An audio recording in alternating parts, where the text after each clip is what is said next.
place to promote the growth of Tigres in English through analysis, discussions, interviews, and more. Welcome to the Lautimes podcast.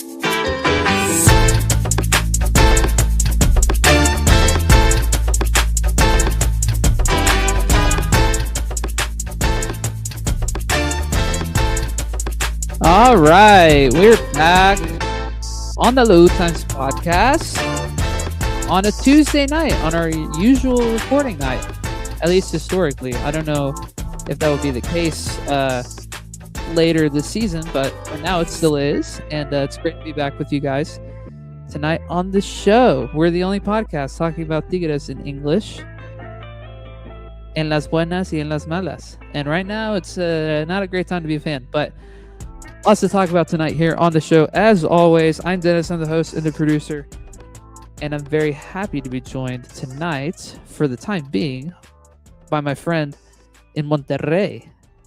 You know him, you love him as Tigres Takes on the Twitter universe. It is the one, the only Alfred. How are you? How's it going, man? I'm just now finding out Cruz Azul is playing right now versus Puebla. What the heck? Yeah, a couple midweek Liga MX games going on right now.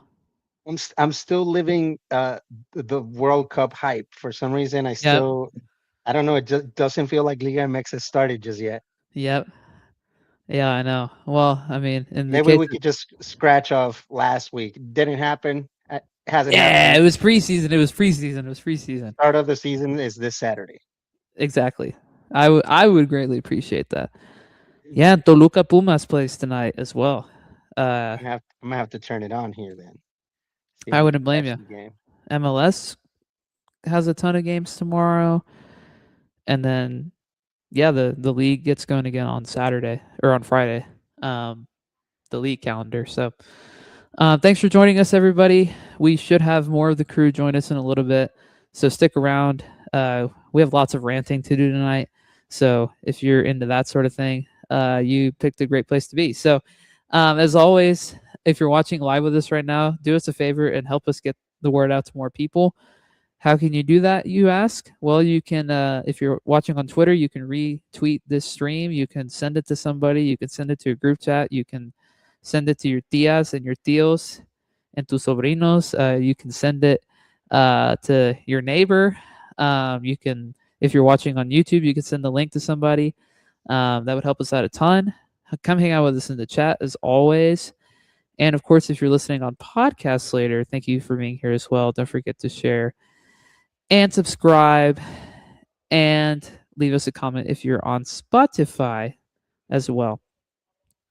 We have not as big of an agenda as last night or last week. Words are hard. But we'll still have plenty to talk about with this team.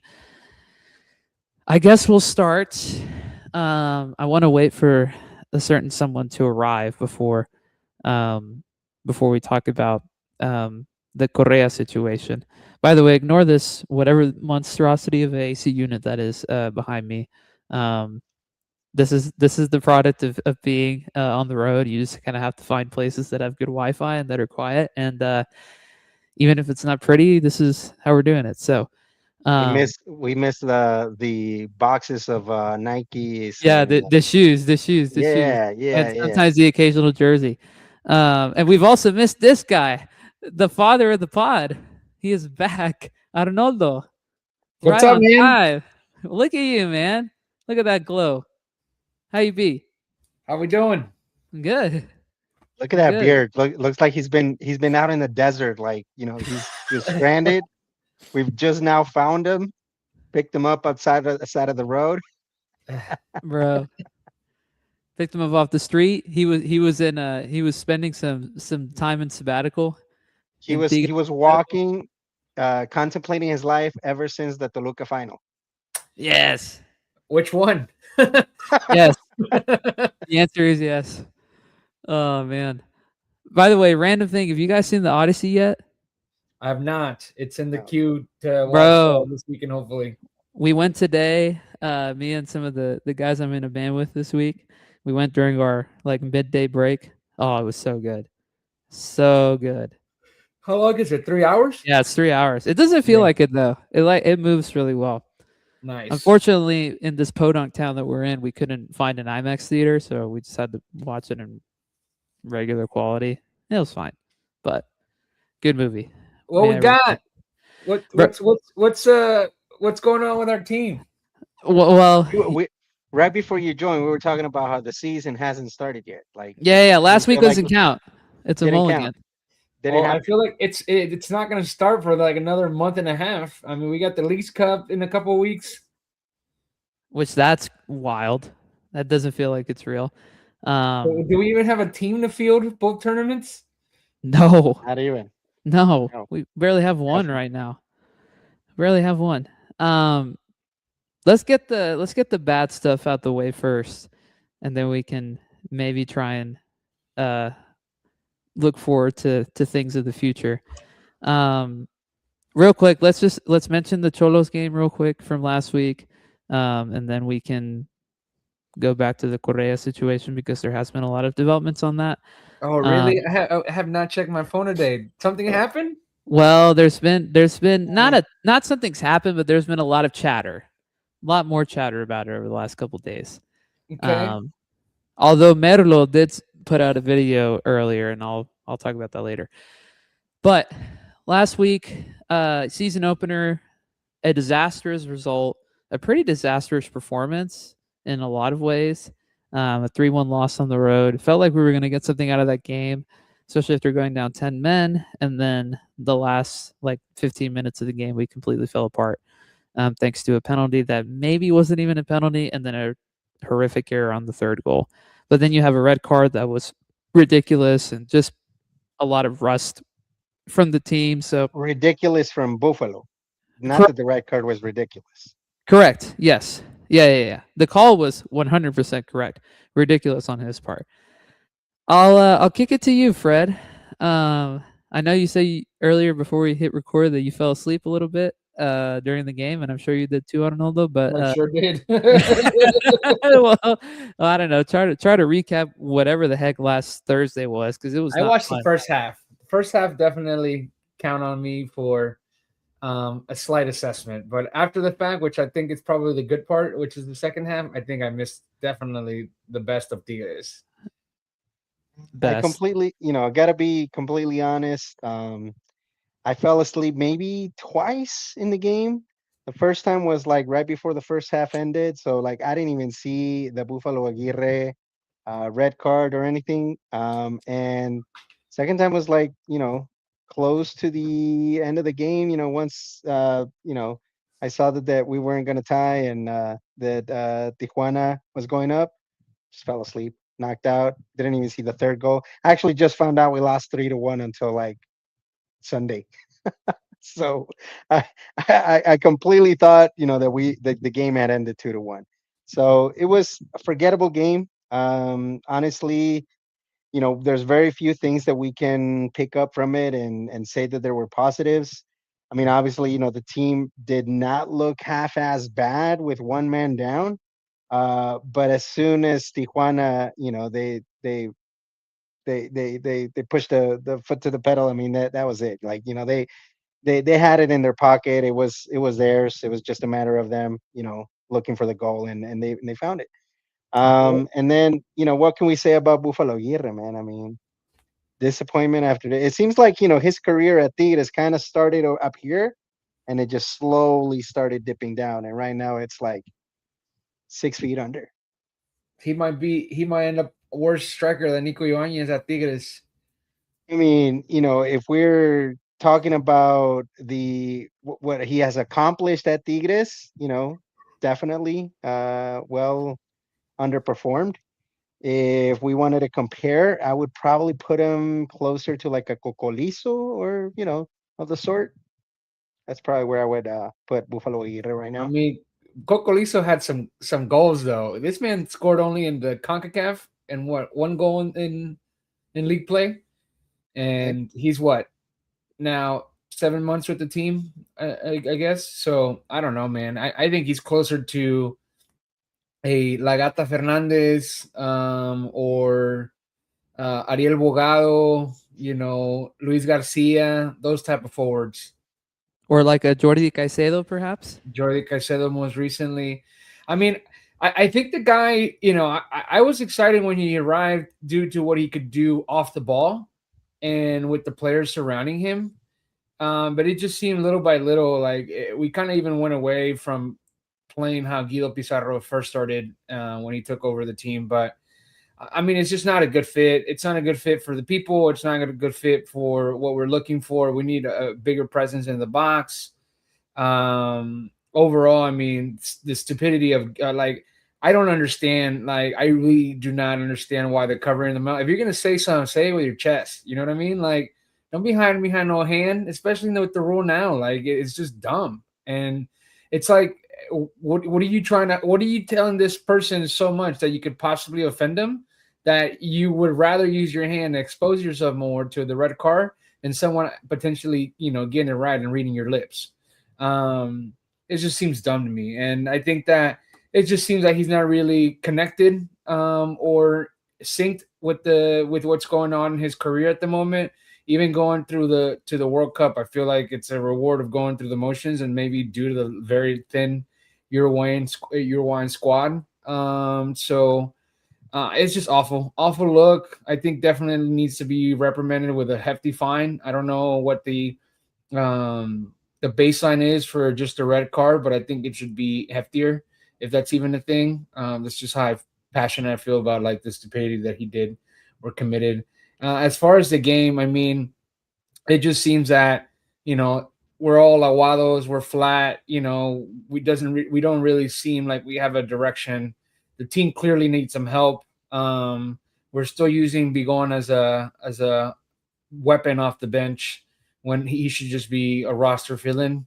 I get the Mexican nationality, but I mean, nothing off the bench. Like when the bench came out and it's like, yo, like Querétaro might have the number on us in terms of what we had on the bench. So the team just needs a lot of help, and it's very discouraging to even like get into the idea, right? Like I feel like we're going to have fun just because we love Tigres. We're going to have fun just because it's a Saturday tradition. And, we're going there because we love the team and support them. But from a competitive standpoint, I don't see us being more than the 5th or 6th team in the rankings. So I wouldn't say it's going to be a long season. I still think that we're going to pull off some results. That's going to be looking good. I think Bruneta's going to have a good season. I think the stuff that with Angel Correa, I mean, the sooner that we can get rid of the player or hash it out, it'll probably, make things more positive. I mean, it's nasty. I mean, we're back to things that we struggled back in, our darkest time since, I've been watching, which is, the close to relegation, pachanga here in the locker room, pachanga there. And, on the field, like Nahuel, Guido Pizarro going to the final, that's unacceptable. I get that that's the country, but I mean, you have an obligation to the team. And I think it comes with the age. I think it comes with the familiarity and the friendliness of what they've done for the club and the fact that one of your best friends is the head coach and you're able to take off. So we just got a party, and not the good kind of parties, the lame kind of parties going on all over the club, and it's got a stain on it. It's just not a good look. Yeah, shout out Bruneta. I know Bruneta obviously doesn't have a connection to like Messi that like Nahuel and Guido do, but like he could have easily gone to the final because he's Argentine and he didn't go. So to that, I say kudos to him for sticking around. Yeah, think about it, Dennis. Like, how does that conversation come about in the locker room, right? Like, you have to exclude people out of that. Like, Nahuel and Guido Pizarro, definitely. It's like one of those things like when you have something going on, you got. He even took one of the assistant coach. Yeah, why didn't Correa go? If Correa was on the team that won it 4 years ago. Yeah, that's what I'm saying. Like, it's one of those things where like you get tickets to a concert and like you only tell certain friends and you don't want to tell everybody because it's like, all right, who's gonna say yes? Who's gonna want to go? And maybe not the best analogy there, but it definitely, analyzing and working with people day to day, like it just fails communication skills wise. somebody was excluded out of those invitations because it's a bad look, right? Like if you invite the whole team and they all agreed to it, it's just a bad look. So it might as well keep it close. Hey, Guido invited me to the final to go with him because X player gave him these tickets to go watch the game. Ya sea Scaloni or somebody on the coaching staff that got him the tickets or a family friend, etc. And it's just a bad look, man. Like honestly, I think it definitely didn't sit well with me from and just this stage in the career of Nahuel Guzman. I mean, it just seems that he's been a professional and he will continue to do so, but it just doesn't really show us that we're here to compete, which extends to what we got going on with the team and where we're not in a good place. And especially if he's one of the leaders that doesn't have the armband, it's really frustrating to see like that from him.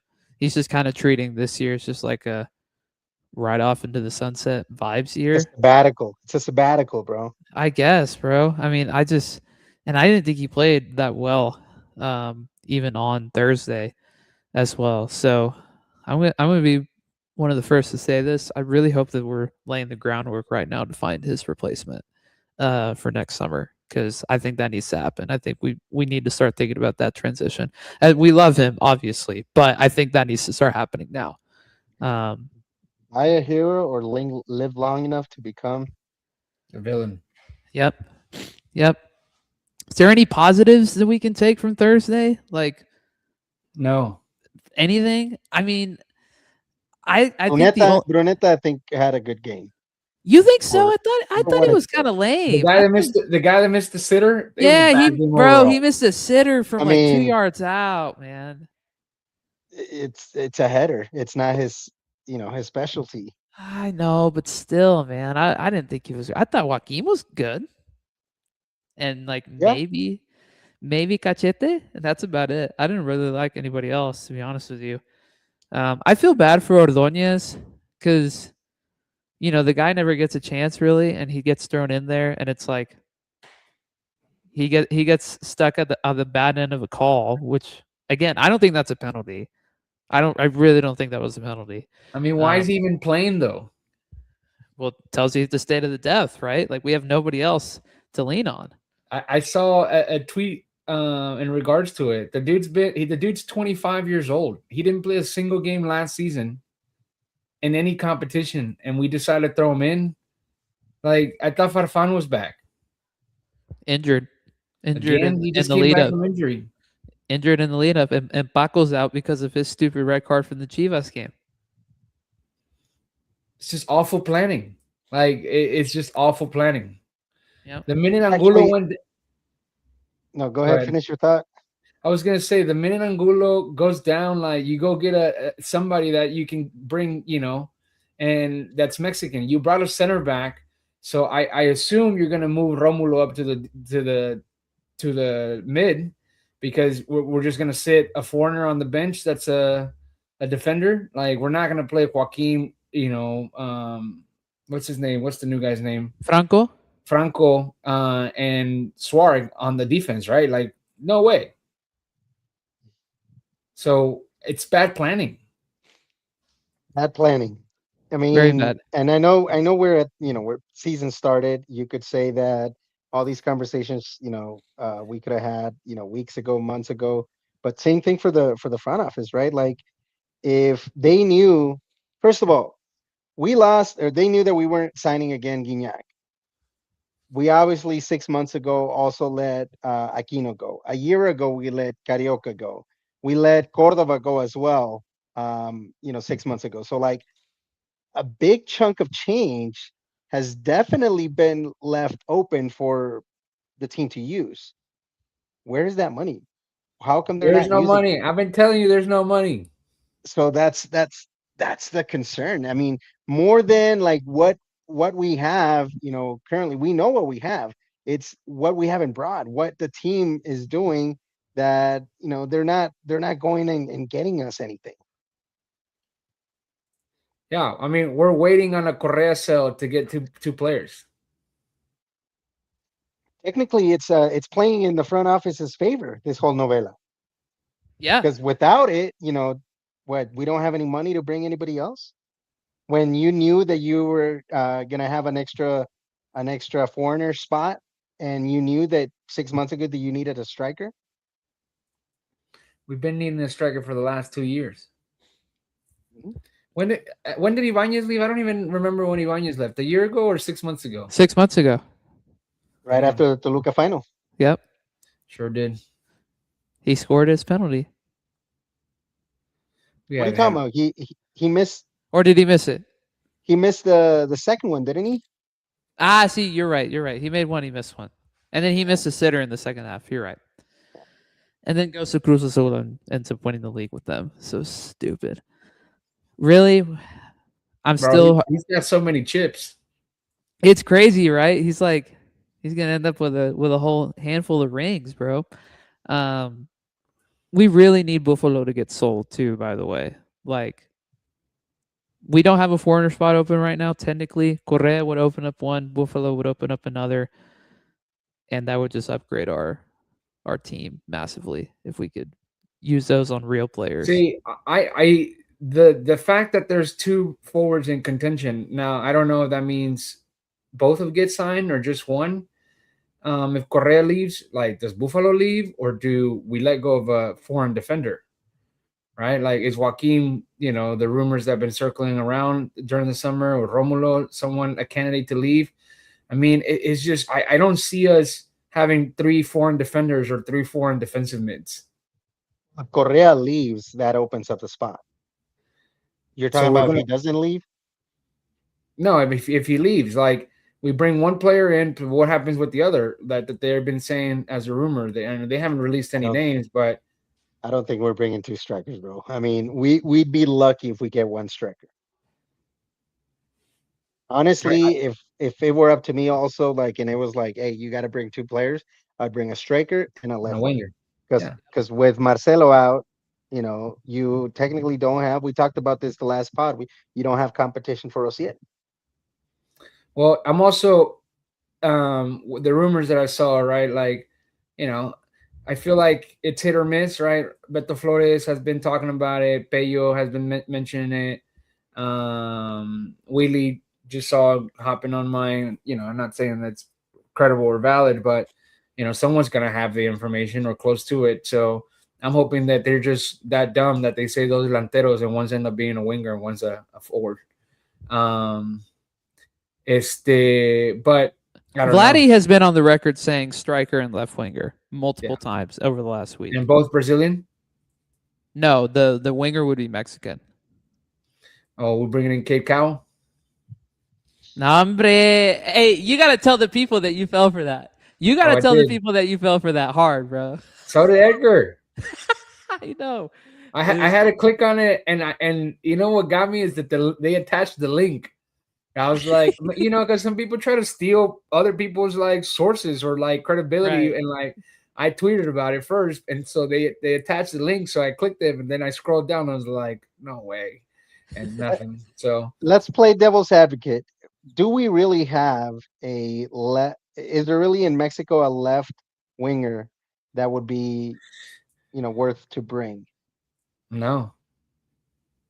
That's Mexican, obviously. I mean, if you want to somehow find $100 million to get Quiñones out from Saudi Arabia, great. Yeah, bring him back. But that dude don't want to come play at Tigres, bro. No, not anymore. No.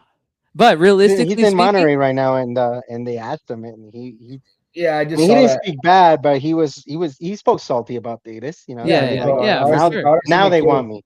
Yeah. Now they want me. Yep. I mean, realistically, it's like Alexis Vega or Tino Huerta, right? Like, those are like the 2 options that I can think of at this point. And neither of those are like to die for. Yeah. I think I'd rather take Vega because I think Vega, at least in the league, is good. He's a Liga MX merchant, as I like to call him, if we're just being real. I don't know. We'll see about that. Yeah, the game was lame. We don't need to talk about it anymore. I don't know, though. I think you need to give the people your thoughts on the Correa situation, since you were not with us last week.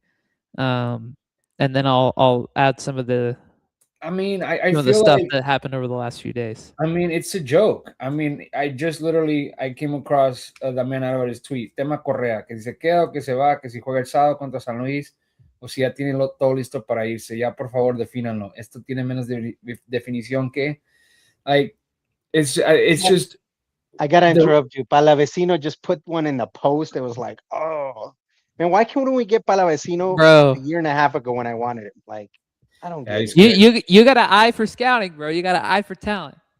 They should hire you. Yeah, he would have been nice to pair along with Nando as opposed to Cachete Araujo. Yeah. I mean, I just think like I don't want to spend too much time on it, Dennis. I think definitely at this point it's a bad look all around. It's a bad look for the player. I mean, I now that you mentioned the whole the club and the front office kind of like benefits from it, yeah. But I mean, it just takes you back to a time where like how long ago were we in this situation? Like, you know, there was a time, you know, for about 5 years consecutively that we just took everybody's best players, and we haven't been able to do that at all. You know, and like Correa, you know, came from overseas, and you know, you can argue many different things as to why or how that could have came about, and you know, the Argentine squad definitely adds to the flavor aspect, and the money definitely sells itself. But I can't like we haven't bought players where we're just dominating like you know signings. You know what I mean? Like Cruz Azul has been owning that, Toluca has been owning that, and they did it even not even in the capacity that we did it. You know, for 5 consecutive years from 2015 to 2020. So, just very disappointed, right? Like, and how things have been managed. The whole aspect of Gignac not getting a farewell, Carioca, Kino barely getting a farewell. So there's obviously a lot of things that we've gotten away from as an organization, whether that's through selections of people to put in charge or, you know, less people to be involved in the team or the sporting aspect. And, you know, through a grapevine, that's why I heard why Culebro left. I don't think it was Culebro's, you know, like, hey, thank you very much for, you know, your time. I think Culebro bailed on us because he saw what was in the near future. And like pretty simple, like the dude, and I told you this to you, Dennis, whenever it first happened. Like he went from Club America to Tigres to the MLS. Like what other sporting director wouldn't have want that ever scripted and into the career path that, you know, they you know end up with? Like it's an excellent like career path for anybody, you know, that has had any success in Mexico. And I doubt anybody has had that besides the Denis Teclose, or, you know, before that, what's the other guy's name? Oh, man. Can't think of his name. I'll come back to that one. But besides Denis, you know, Culebro has had, you know, one of the most successful career. Even Miguel Angel Martinez didn't have that. You know what I mean? He was local here and did really well, and then his career went to shit. So ultimately, you know, I think Culebro, you know, had some awareness and some train of thought that said, hey, it's not gonna be, this is my chance to really, you know, get out of here on a clean slate where before it gets tough. Because this guy that's in charge now, like, I mean, how long do we foresee him being in charge? A year, maybe 2 years at most, and that's if, you know, out of nowhere, very quietly, they remove him and they just bring somebody else in, and then they shut us up with like a signing or something. You know what I mean? Like, I think overall the team is in a very bad place, running things, and the Correa is just the very clear example that you know, this has been brewing for a while, and I think we've been masking some things, especially with his signing as well, and the championship runs to the league and the CONCACAF, and getting there and losing penalties. But you know, I think that we relied too much on individuality at times, and you know, and Correa himself carrying us to both finals, could argue, and Nahuel obviously in the back. But I think that as a professional, it's typical Argentine behavior. You know, typical like display of like the type of player and mentality that they have clearly in the final. We've also experienced it with our players. they could be sore losers. At times when we lose championships, specifically the Argentine specific players. So I'm not very happy. Like, I've heard of the term like, oh, I hope we don't get to sign Argentines. Like, I mean, tend to agree. Like, I think that for one person or a few people, like, todos la llevan, and it's just a bad look overall for like players who a Palavecino, a Paradela, who seem committed to being good players, and maybe stardom hasn't hit them and in Mexico yet, and being someone that's won quite a bit of championships. But I think the overall culture and what we approach and how we approach signings for Argentina, especially because it's always been there. Like, how many times have we experienced it? Other Mexican teams experienced it with these teams, and here we are, on the supposedly last day, and now there's a magical extension for Argentine signings that I think wasn't played before, and now it is. It's just sad. I mean, it's just, what are we doing here? Like, pay the money and take the player if you really want him, if you wanted him ever. Here's what Merlo said about 4 hours ago that he posted to his Twitter. In summary, the deal is very close. They are figuring out the bonuses and like add-ons, whether or not those will be easy to achieve or hard to achieve. From what I understand from what he said, it sounds like they're not going to, like, River's not going to pay the full release clause. I think what they want to do is 15 up front now, and then whatever number in add-ons they agree to. That is what, he said a few hours ago, and it sounds like he said it was about 95% done, like the deal. Do I think that we get a resolution to this over the next few days? I mean, I said this last week, or I asked this last week, I think, and we haven't gotten to that point yet. So I don't even know. I'm curious as to whether or not we get to Friday and this still hasn't been resolved. And then what do you do at this point? Do you think about bringing him on, like, for the game on Saturday? He's been training separately with the team, but like, why would you bring him on? Yeah, somebody tweeted that if River doesn't take him, that we have an option from Brazil, a team that's willing to pay his clause. Which, who knows if that's even true? I don't know what. Like, River, of course, is playing games, as we all know that they would. And so something needs to happen on that front. But they haven't paid anything. And so until something happens, we're all in limbo. He's in limbo, they're in limbo, we're in limbo as a team, because apparently, as you mentioned, we don't have the money to pay for these players that we want outright first. So until that happens, what can we do? It's just really frustrating that we haven't gotten this solved yet. Is it surprising? No. Is it frustrating? Yes. I also want to say that it's very shameful for people who have been throwing like abuse and insults at his family. That has to stop. Last week we think that's true. I don't even think that's true. I mean, well, okay, sure. If you don't think that's true, fine. I'm just saying, if it is or if it isn't, it shouldn't be a thing. It shouldn't be a thing. If people have been doing it, which I hope that it hasn't happened, don't do it. Would we be right to question whether or not it was actually true? Sure, because there is a thought process that maybe Correa's wife said that to maybe push for this to get done sooner. I don't think that's unfair to think that way. Unfortunately, in this world that we live in, people are mean, and on the internet, people are meaner, and they can hide behind it.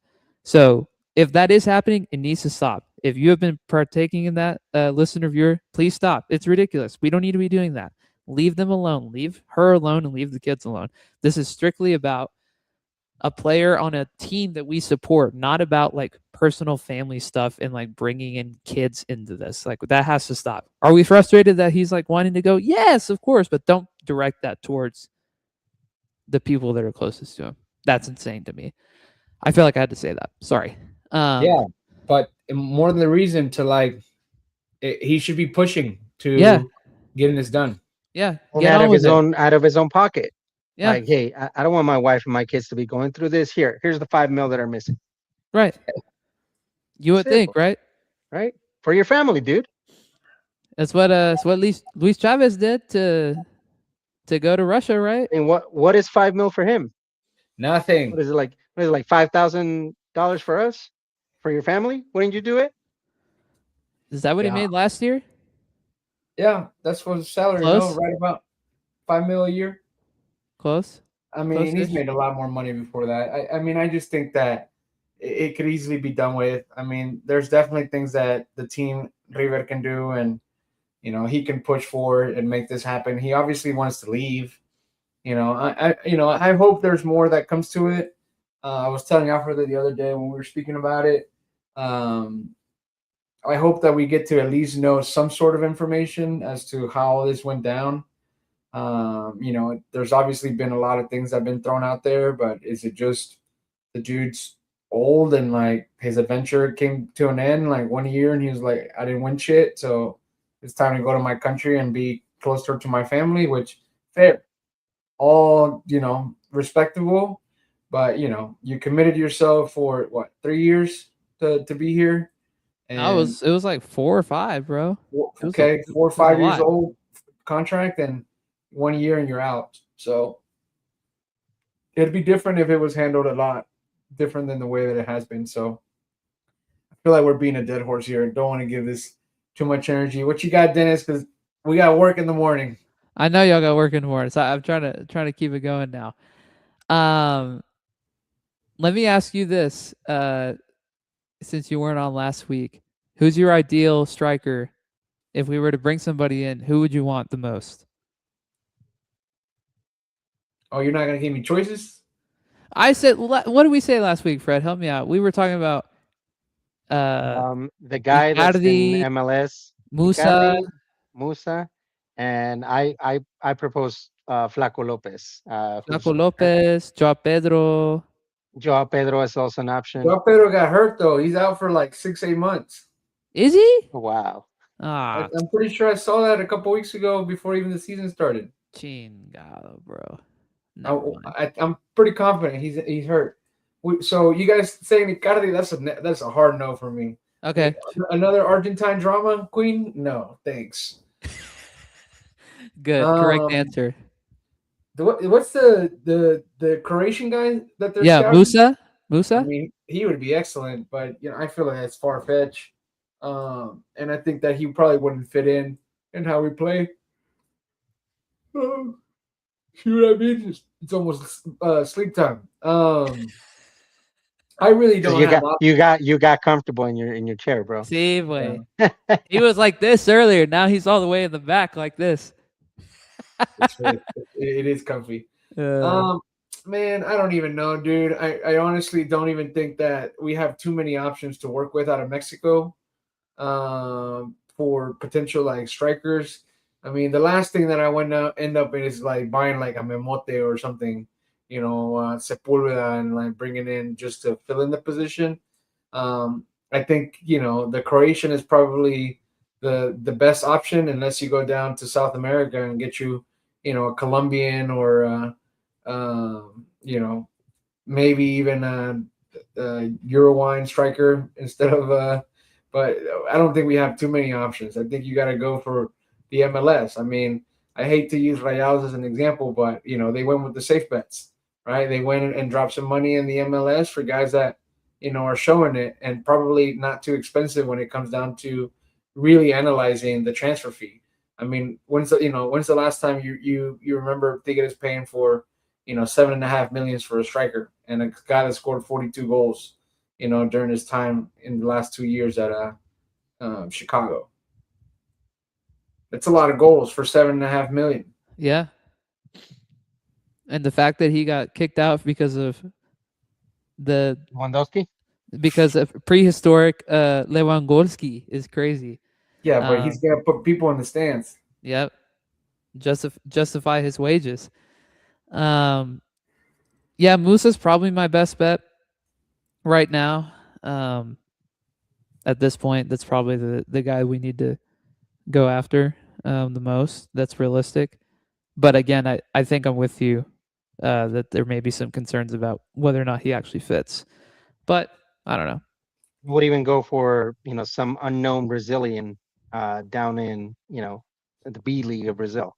We know that there's always talent hidden, raw talent in South America. Yeah. Speaking of strikers, real quick, let's touch on Saturday. Home opener was Friday, now Saturday. Late, 10 p.m. Texas time, 9 p.m. Monterrey time. Who the heck is going to start at striker on Saturday? Holy crap. No, that's the option. Then if you put Ociel, who do you start at left wing? Right. Okay, so let's talk it out. So does Alan Franco make his debut? I think he has to. I think you should. He has to. Yes, like we don't have options in the bench. We need, to put our best out there. Even if the guy just arrived, like he's still, tired Who's and with go to the bench? No, but tired and with jet lag, he's probably better than anybody sitting in the bench. Okay. Oh, you mean like he's to suit up? Like no, okay, okay, suit up maybe, yeah. I don't think he starts. You're gonna bench Romulo or Suarez? You don't bench him. You move up Romulo to play, next to the Uruguayan, and then Cachete, and then you move up Gorriaran, and you move up Bruneta. Bruneta could potentially play, in the wing. What? Oh, or that. Okay, so Chewy. That's realistic. Wakanda. Let's say Franco starts in the left center back spot, or I guess whatever, doesn't matter. I don't know who the heck goes at left back. That could be Loroña. That could be I don't know if Paco's back. Does Paco Reyes come back? I don't know. One game suspension? I don't know. I don't know what the league said on that. I hope it's just one, but I'm not totally sure. It was a straight red, if I remember correctly in that incident. Maybe Farfan's back. I don't know. Plug and play whoever you want. So you're saying you would put Romulo and Cachete, double pivot perhaps, Gorri up ahead of them, Lainez. So what you're putting? Or even how many times have we seen Gorriaran up on the right wing? We put Gorriaran up on the right wing. You swap Linus to the left, and you maintain Bruneta behind. No, I like the first option you said better. I think that's more realistic. Okay. Or do we have a kid play? No, I mean, I think if you don't, you go Chicha Sanchez and you roll the same way. Okay. You can you can go Tuca Ferretti way and place on the safe bet and don't risk anything and just put Chicha Sanchez at the left wing spot, or you can go the pragmatic way that Alfred just mentioned and bring in the guy that you just signed, as well as move up Gorreran and have that double pivot of Suarez and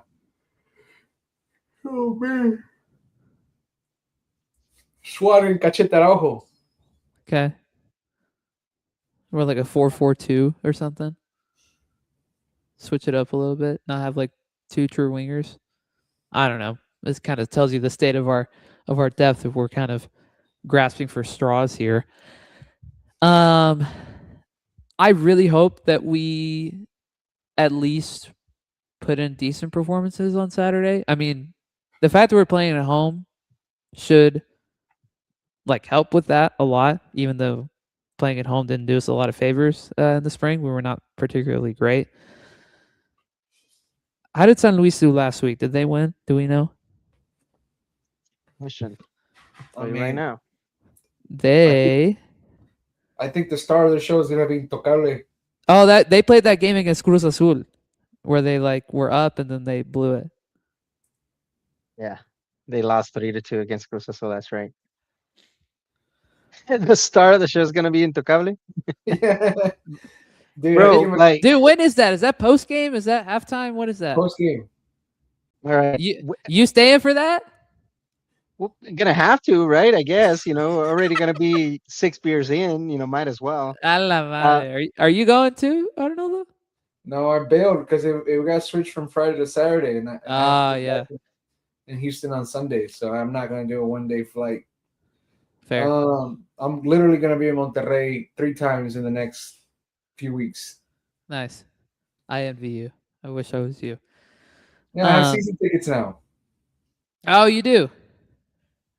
Yeah. I skipped a 15-year waiting line, and all for it to now be open to all the public. Chingao, bro. It actually isn't. Did you guys see the price points that came out regarding those available tickets per game? Yeah, apparently they're like super inflated, right? They're crazy, bro. They're like, I don't know. I guess you could even say, in comparison, like World Cup 2026 price versus World Cup before. That's how big the difference is. Like a preferente game, I think it's like close to 3,000 pesos. I was gonna say 5 games and I make my money back on the tickets. I mean, yeah, technically, if that's what's going to be available at that rate, yeah. Okay, I'm looking at Boleto Móvil right now. Are you also in Preferente? I don't know those. Is that where your seats are? Yeah. My man. So y'all spot is 2,500. Yeah. For when? When it's 700, when it's 700, the regular, it's 800, close to 800, the regular ticket price. Zona de Gol Norte is 2,119. To sit in Sol General is 1,250 pesos. It's wild. For San Luis, bro. For San Luis. I've never paid that much for a freaking regular season game, I don't think. I mean, it's the home opener, though. And Intocable is playing. Hombre, bro. It's San Luis. You're not playing freaking Rayados. All right. Put your money where your mouth is. Is he or is he not involved in these Volcan concerts, Willie Gonzalez? Yeah.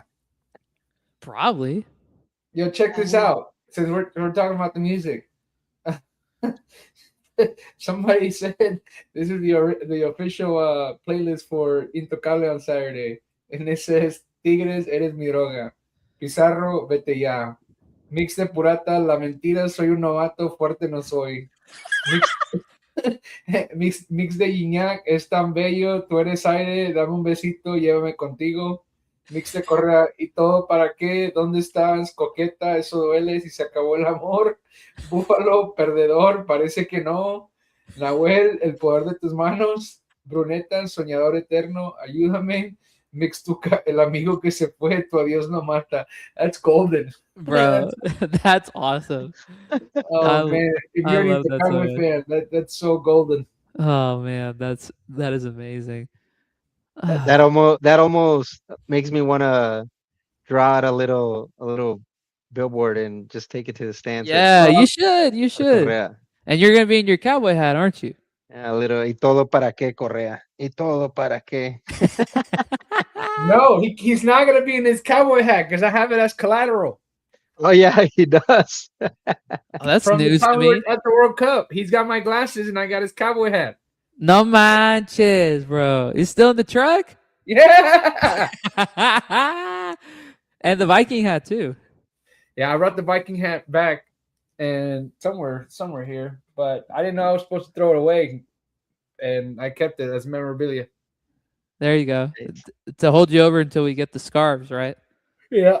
Basically. Okay, predictions. I don't have any analysis about San Luis, and we just need to not suck. That's basically how I feel about this game. A la madre. We're at home, season opener. No, we win. We definitely win. 2-0. That confident and no team. No, I mean, I completely thought we were gonna have a 0-0 draw last week, and I wasn't surprised that we lost. I mean, and maybe if we wouldn't have had the red card on Buffalo, we would have probably tied that game. Yeah. I think, just ultimately our team is good enough to compete and is still good enough to beat some of these, lower level, lower table teams. We can't say that they're not. Because if anything less than half the table would be a disappointment. It would even given the circumstances will be a disappointment. Anything above a number 5 spot or number 6 spot would be an accomplishment with the current squad. But I say we are definitely at the current state we are a repechaje. In that 6-7. 6 to 8, 6 to 9 spot. Yeah. Where did we end up last season? 6th, 7th. 7th. Yeah, I feel like we're gonna end up right around there. Yeah. 1-1 draw is my prediction. 1-1. Man, no, I'm taking the 1-0 loss. I predicted a 2-0 loss against Tijuana, and it was on track. Yeah, you're close. I mean, we lost by 2 goals. That counts, right? Yeah, Close but enough. we always struggle there. So Yeah. Here's my take. Whenever Tigres is doing good, the worst of the fan base goes to the stadium. Whenever Tigres is playing bad, the best of the fan base goes to the stadium. This Saturday, gonna have the best of the fan base. yeah, because there's a free concert. No, besides that, just I think a lot of season ticket holders are handing over their tickets until they actually see. Those are the guys that you see online saying I'm not going to the stadium until they bring any players. Yeah, I mean, I won't be that type of fan, but I'm definitely here for to be realistic.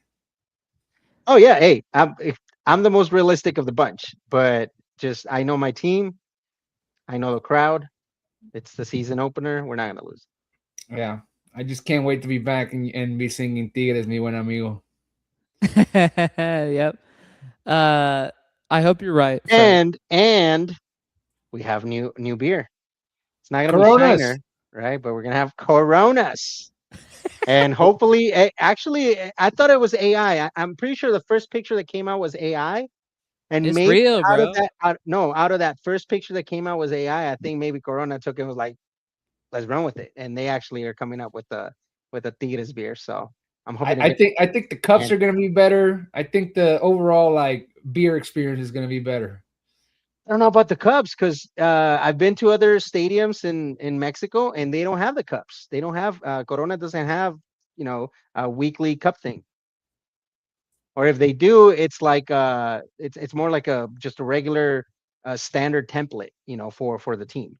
It's We not a got weekly. They could do it maybe for we us. I got don't know. spoiled at the World Cup, bro. We got spoiled. Yeah, With the my Los uncle went Mexicanos. down to the Cowboy Stadium. His cups were different than the ones that we got in Yeah. Monterrey. Yep. Yeah, every game was different. Yep. I go again. I hope you're right, Fred. I really hope you're right. I'm gonna try to get us out of here in 7 minutes. So very quickly, Femenil plays Sunday, Campeón de Campeones in San Antonio. The team is getting depleted by the day. Yeah. Belen Cruz is left. Apparently, Jenny Hermoso is about to sign for Atlético de Madrid back in Spain. So the girls are also about to be pretty dry or pretty thin on the roster.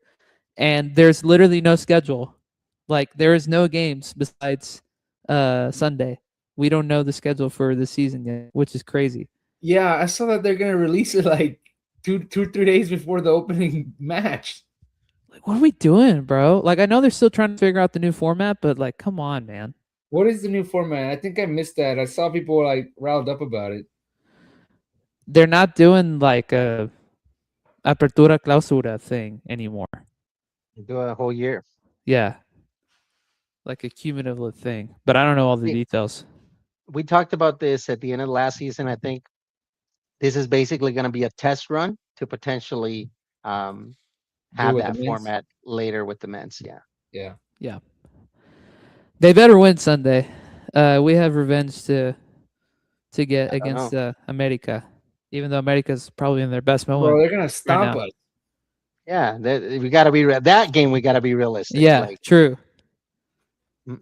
But hopefully have a good turnout. I know Lou's going. Somebody else in the group thread, I don't know if it was in ours or in the big one, that said that they were going. But I think there's quite a few people that are making the trip down to the game. I got an email from the club if I wanted a press credential. I was going to tell you about it, but I didn't want to commit. Bro, low key, if you should start, if you get a like press credential for like stuff here in the States, bro, low key, let me know. Hand it over. Yeah, hand it over to Dennis. You want me to send an email? Low key, well, not for that. No, I'm like for example, like Leagues Cup. Low key, bro, sign me up for that. Yeah, Hey, I mean, I think I don't know how, like, I hadn't gotten invited like that for a while, but they said if the credentials are being handled by the Mexican League, so I think the Leagues Cup is definitely easy. We just got to get you to apply. I mean, and usually that works out. I mean, I've gotten it before, so I don't suspect. You just gotta go neutral. You can't go rooting for Tigres. Yeah. Can't be like I can't be like freaking. Yeah, I mean that's why it was hard for me because I would hop out at halftime and like go engage and hang out, and then I was like, I don't want to go back. Yeah, I don't blame you. So, but I had an obligation at the time when I was much more committed in my life. It was a lot more simple to just running the pod. Yeah. Your life is definitely much different now. That's for sure. Yeah, Dennis, what's the situation with the Leagues Cup? All first games are happening at El Volcán? No, group matches. First two games are in the States. So the first game is against Real Salt Lake in Utah, and then the second game is in Minnesota against Minnesota United, and then the last game is at El Volcán against Vancouver. I guess I got confused with Google. Google doesn't have it updated, or they're not in the right order because it makes it seem like Tigres is local in all three of those games. They're probably the home team because of the seeding, but location wise, the first two are in the States. So I still need to figure out if I'm going to go to Minnesota or not. I think Minnesota's a little bit harder, like to fly out there, huh? In some ways, yes. I mean, I feel like Salt Lake City is probably like a bigger city to get into than Minneapolis. I thought they were about the same. I don't know. Yeah, I have no idea. I've never visited either of these two cities, so I have no idea. I've drove through Salt Lake City. I haven't been to Minnesota. Sure. Since I was a kid. Sure. Fair.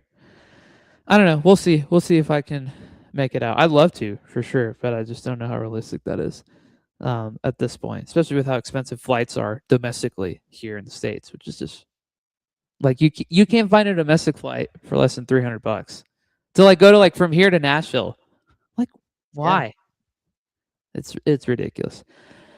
Okay, last thing, and then we'll get out of here. Not Tigres related. Any brief thoughts on the final a couple of days ago?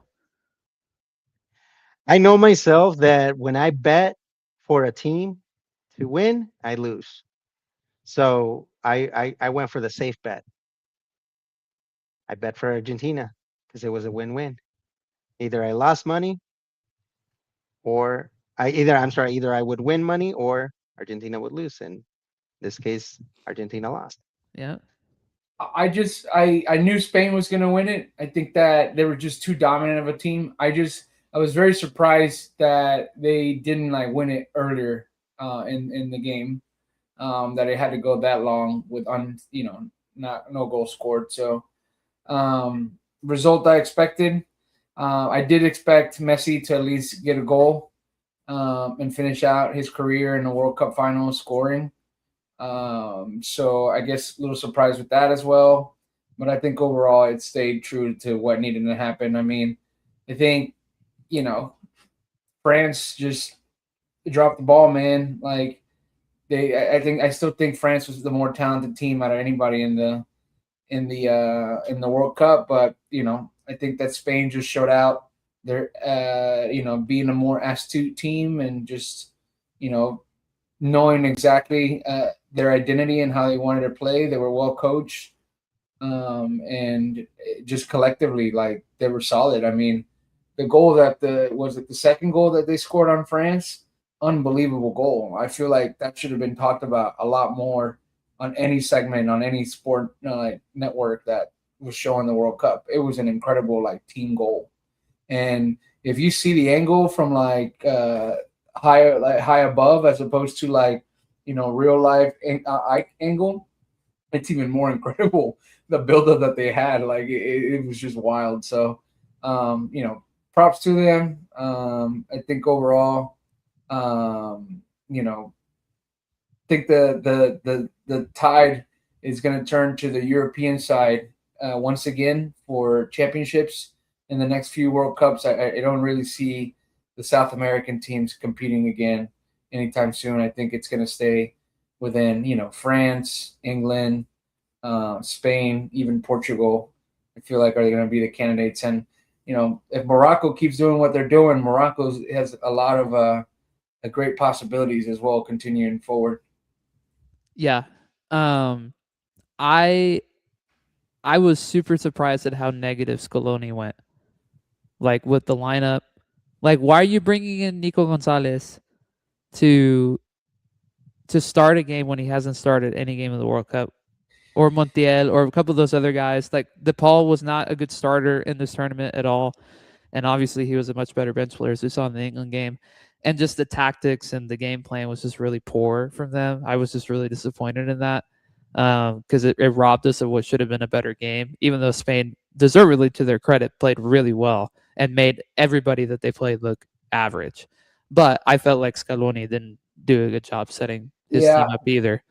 That Nico Gonzalez, the best way that I can describe that like move is, when you played FIFA and you had a left winger, and instead of using the left winger, you used the left mid at that position.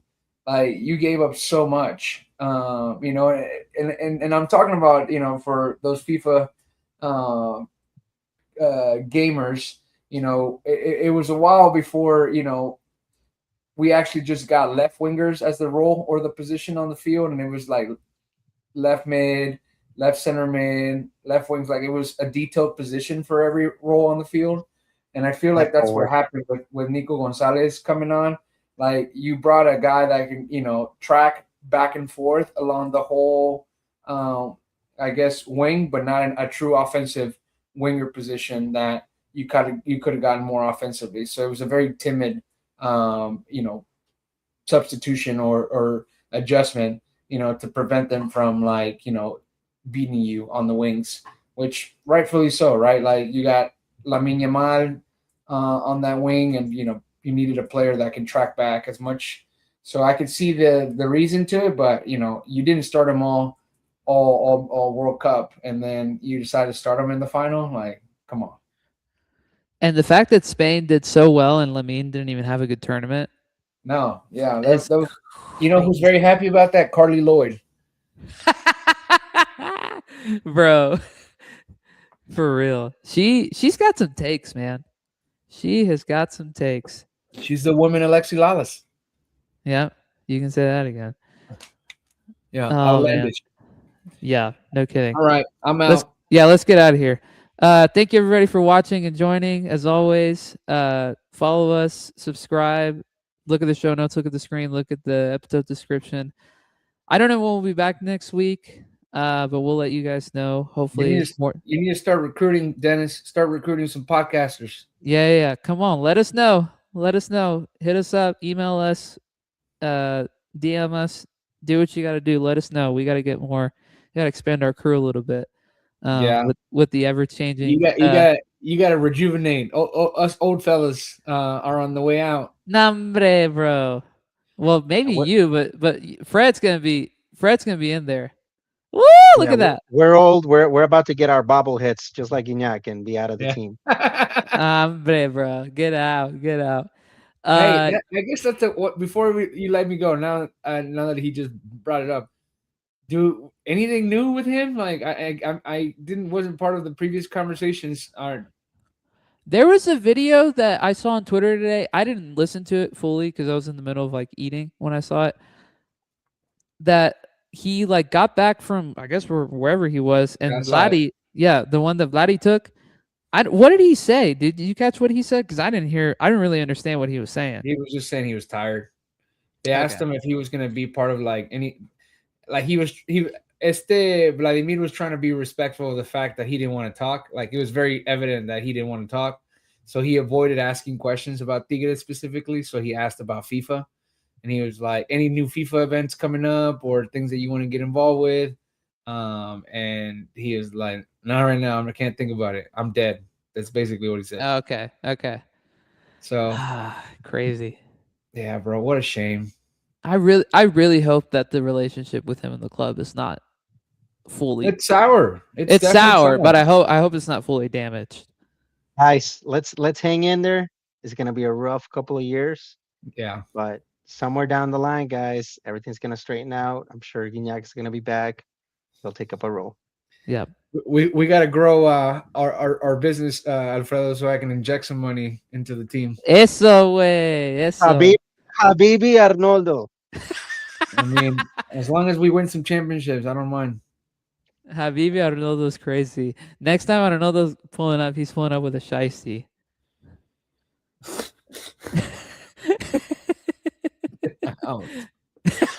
All right. Got it. Right here for sure. Man. Thank you guys for joining us. We'll see you guys next week. This is the Lautimes podcast. Adios. Arriba la U. I can't believe you said that.